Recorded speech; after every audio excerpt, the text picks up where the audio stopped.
this position has to answer to any regulatory body that comes in. So, for instance, the Joint Commission or the Department of Health or CMS, which is the body that checks up if you're giving good care to Medicare recipients, CMS. And we've had 2 of those inspections last year and passed them. And so administration naturally wants to know how we're doing with that all the time, because we have to keep ready in case they come, next week. So we do give reports all the time to them and to the medical staff and to the staff, regular staff. And we attend all kinds of meetings, too many, but every part of the medical staff, there's the Department of Medicine, Department of Surgery, Department of Pediatrics, Anesthesia, General, OBGYN, and each one of those committees has a department. Has a committee as well that reviews charts, and then there are some that only meet once in a while, like neurology section will meet, and the diabetic section will meet, and the other little committees as well. So we go to about 15 medical staff committees and present data.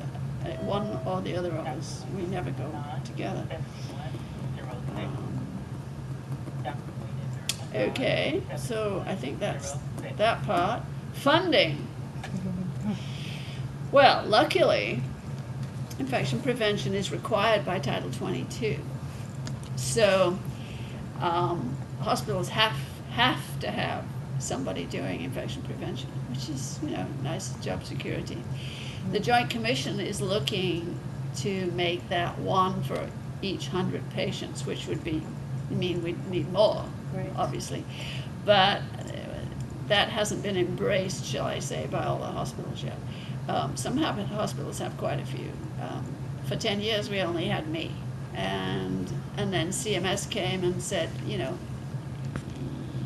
you're doing too much, or you're not doing enough, or whatever, you need more help. And so that's how I got more people in the department. And so administration knows that they have to pay someone to do this. So it just comes out of the bottom line of the hospital.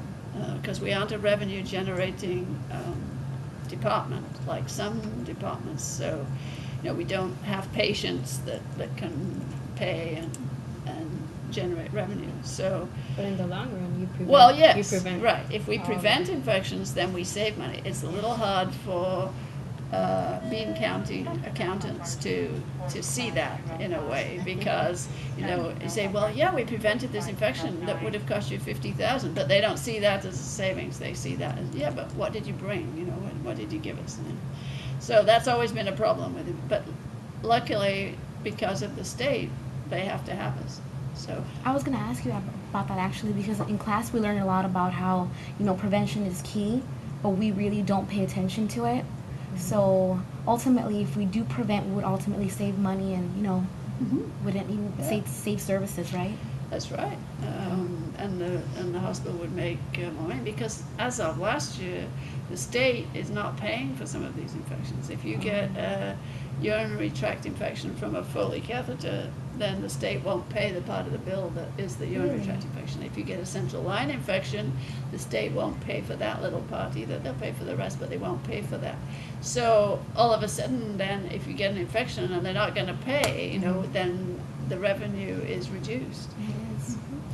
And so it would behoove hospitals really to treat their infection prevention people well, but unfortunately, again, they don't see it as revenue generating, and they haven't figured that part out yet, that if we do a great job, they will be spending less money. But we maybe haven't done a very good job of advertising ourselves.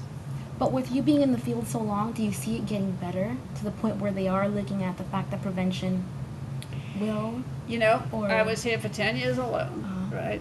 And we had more beds then. We have less now.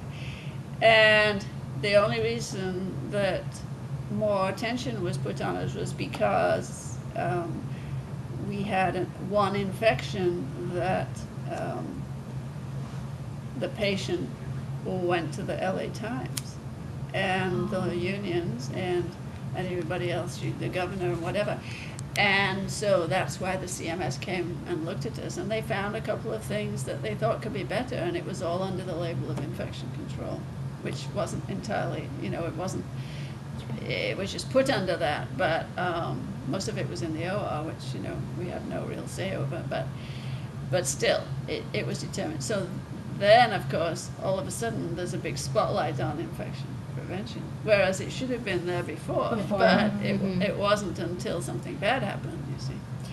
So then there's more of us now. So yes, in a way, we are being looked at a little. You need to work so that that never happens again. Well, it wasn't exactly our fault in the first place, but yes, there is more attention now being paid to infection prevention, and I think a lot of hospitals are hiring more people.